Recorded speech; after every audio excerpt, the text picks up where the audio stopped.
Hello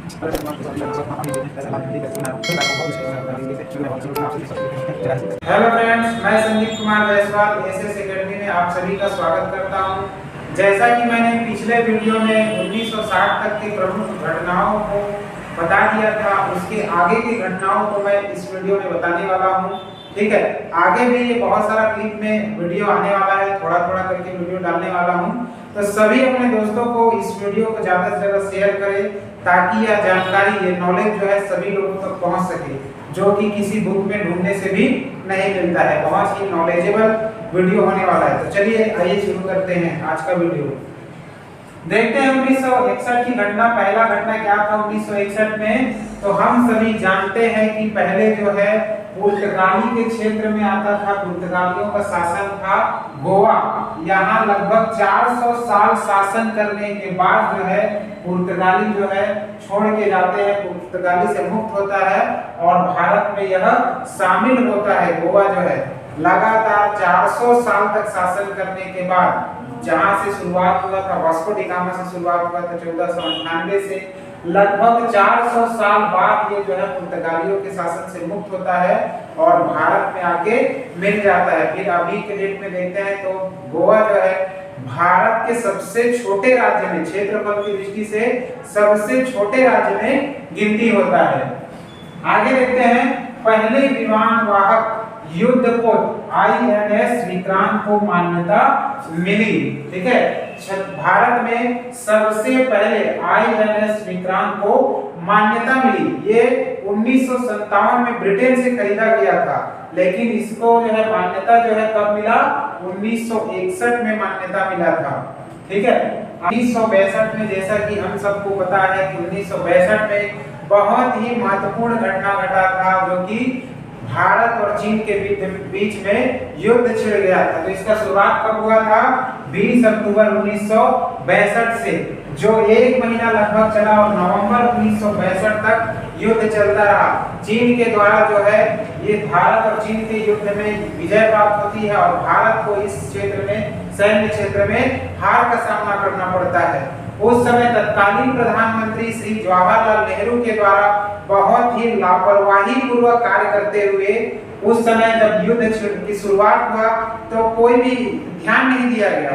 उस समय कृष्ण मेनन जो है तत्कालीन थल सेना के अध्यक्ष थे, उनके द्वारा भी यह कहा गया था कि भारत और चीन के बीच युद्ध नहीं चल रहा है, एक सामान्य सा हाथापाई चल रहा है और ये कुछ समय बाद शांत हो जाएगा। इस प्रकार से ध्यान न देने के कारण यहाँ पे जो है बहुत ही खामियाजा भुगतना पड़ता है। और जैसा कि हम सबको पता है कि लद्दाख वाले क्षेत्र में बहुत सारे क्षेत्र में आगे तक कब्जा कर लिया जाता है चीन के द्वारा, और इस प्रकार से नवंबर 1962 में यह युद्ध विराम की घोषणा की जाती है चीन के द्वारा। फिर आगे देखते हैं, भारतीय फुटबॉल टीम ने एशियाई खेलों में स्वर्ण पदक जीता। 1962 के समय ही का ये घटना है जब भारतीय टीम को इंडोनेशिया के जकार्ता में चल रहे मैच में, एशियाई खेल में फुटबॉल को गोल्ड प्राप्त होता है, गोल्ड जीतता है। और इस समय एक और प्रमुख घटना हुए रहता है, ये जकार्ता में जो एशियाई खेल चलते रहता है, चीन के दबाव में आके इंडोनेशिया जो है इजराइल और ताइवान को खेल से निष्कासित कर देता है, जबकि ये एशियाई खेलों के नियम के विरुद्ध था। फिर भी इंडोनेशिया चीन के दबाव में आके ऐसा काम करता है। तो इस प्रकार से फुटबॉल टीम को जो है स्वर्ण पदक प्राप्त होता है एशियाई खेलों में। आगे देखते हैं 1963 में क्या होता है। तो एशिया का दूसरा सबसे बड़ा भांगड़ा नांगल बांध तैयार हुआ।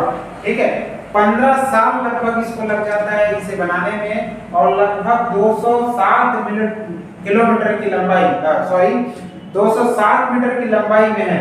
ठीक है, 207 मीटर की लंबाई में कुल लंबाई है, जो कि पूरे एशिया का दूसरा सबसे बड़ा लंबा बांध है। और पहले में आप सभी जानते हैं कि टिहरी बांध है जो एशिया का सबसे बड़ा बांध में आता है। तो एशिया का दूसरा सबसे बड़ा बांध है, कौन सा बांध है वो? भांगड़ा नांगल बांध। ठीक है, चलिए आगे देखते हैं। देश ने पहली बार रॉकेट नाइक अपाचे अब नाम से त्रिवेंद्रम के थोम्बा से लॉन्च किया।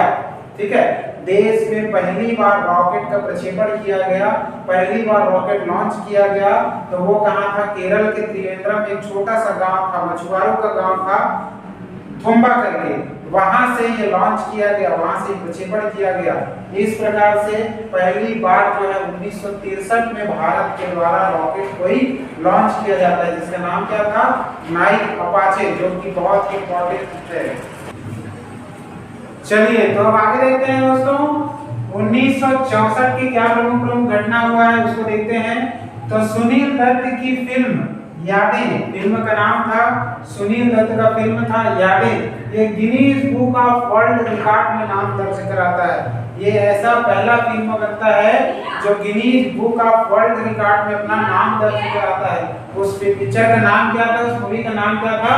तो यादें का इस मूवी का नाम था। ठीक है, चलिए आगे देखते हैं। 1965 में कश्मीर को विवादित क्षेत्र की जगह भारत का अभिन्न अंग घोषित किया गया। जैसा कि हम सभी जानते हैं कि कश्मीर को लेकर भारत और पाकिस्तान में सीमा विवाद हमेशा चलते रहता था। इस समय यह घोषणा किया गया भारत के द्वारा कि कश्मीर जो है भारत का अभिन्न अंग है। ठीक है, आगे चलते देखते हैं। भारतीय खाद्य निगम की स्थापना की गई। तो ऐसा कई बार एग्जाम में पूछा जाता है, भारतीय खाद्य निगम की स्थापना कब की गई थी?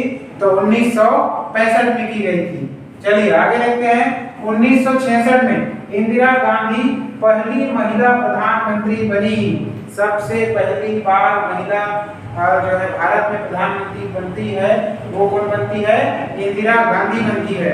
और इसके बाद इस समय हमको पता होना चाहिए कि 1966 में ये जब चुनाव जीत के आती है तो ये राज्यसभा सदस्य रहती है, राज्यसभा सदस्य होते हुए ये प्रधानमंत्री बनती है।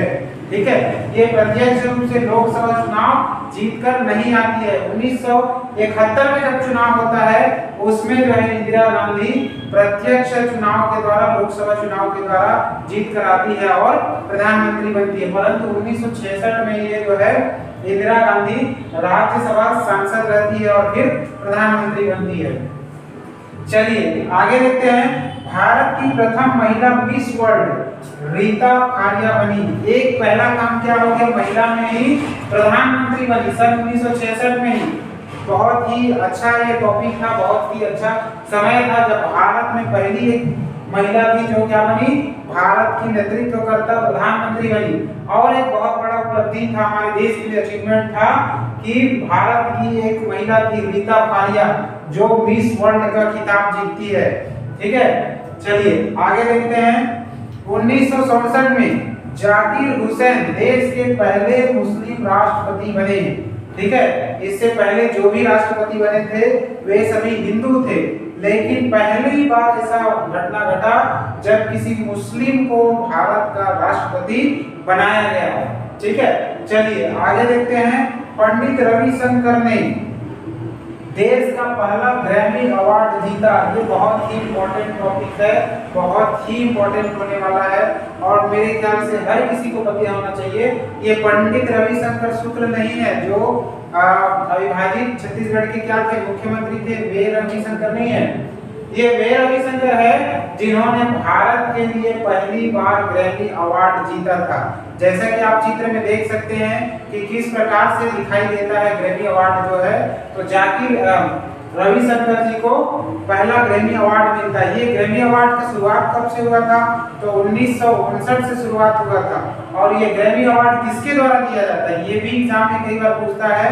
तो ग्रैमी अवार्ड जो है अमेरिका के द्वारा प्रत्येक वर्ष संगीत के क्षेत्र में दिया जाता है। ठीक है, ये भी इंपॉर्टेंट है कि कौन से क्षेत्र में दिया जाता है ग्रैमी अवार्ड? तो संगीत के क्षेत्र में दिया जाता है। जैसा कि आप रविशंकर जी का चित्र देख सकते हैं, इन्होंने ग्रैमी अवार्ड प्राप्त किया था और सितार वादक के क्षेत्र में। ठीक है, सितार वादक में बहुत ही अनुभव था, इनको बहुत ज्यादा ज्ञान था सितार के क्षेत्र में। ठीक है, इसी वजह से इनको यह अवार्ड से नवाजा जाता है, ग्रैमी अवार्ड से। चलिए आगे देखते हैं। फिर 1968 में क्या होता है? तो doctor Prafulla Sen heart transplant करने वाले पहले एशियाई बने। भारत के ऐसे पहले व्यक्ति, यानी पूरा एशिया के ऐसे पहले व्यक्ति, भारतीय व्यक्ति जिन्होंने हार्ट ट्रांसप्लांट करने का जो है सर्जरी, सक्सेसफुल सर्जरी किया था। पहली बार एशिया में हुआ था। यह कब हुआ था? 1968 में। किसके द्वारा किया गया था? तो डॉक्टर प्रफुल्ल सेन के द्वारा हार्ट ट्रांसप्लांट का। उसके बाद सभी लोगों को ज्ञात हुआ कि हार्ट का ट्रांसप्लांट किया जा सकता है। उससे पहले ये भी क्वेश्चन बनता है कि सबसे पहले कौन ये जो है कब ये हुआ था? हार्ट ट्रांसप्लांट जो है पूरे वर्ल्ड में कब हुआ था? तो 3 दिसंबर 1967 को दुनिया में पहली बार हार्ट ट्रांसप्लांट का सर्जरी हुआ था। ठीक है, इससे पहले उसके बाद में फिर डॉक्टर प्रफुल्ल सेन के द्वारा हार्ट ट्रांसप्लांट का सक्सेसफुल सर्जरी किया जाता है। चलिए तो अब आगे देखते हैं। 1969 में क्या हुआ? 15 अगस्त को इसरो का स्थापना बेंगलुरु में।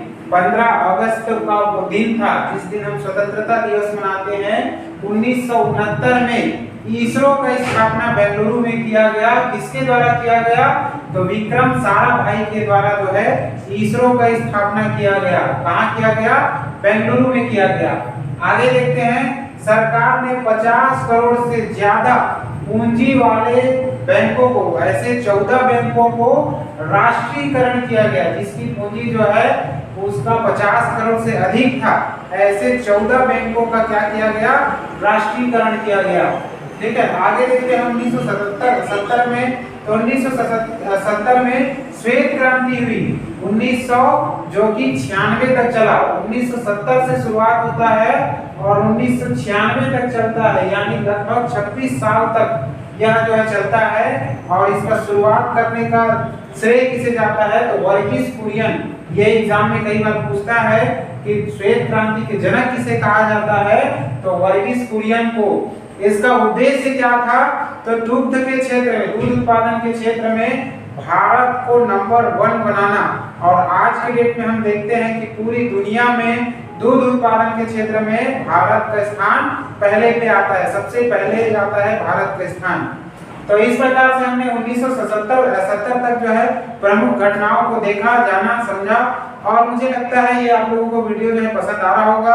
अगर वीडियो अच्छा लगता है तो लाइक करें, शेयर करें, सब्सक्राइब जरूर करें। Okay, thank you so much सभी को।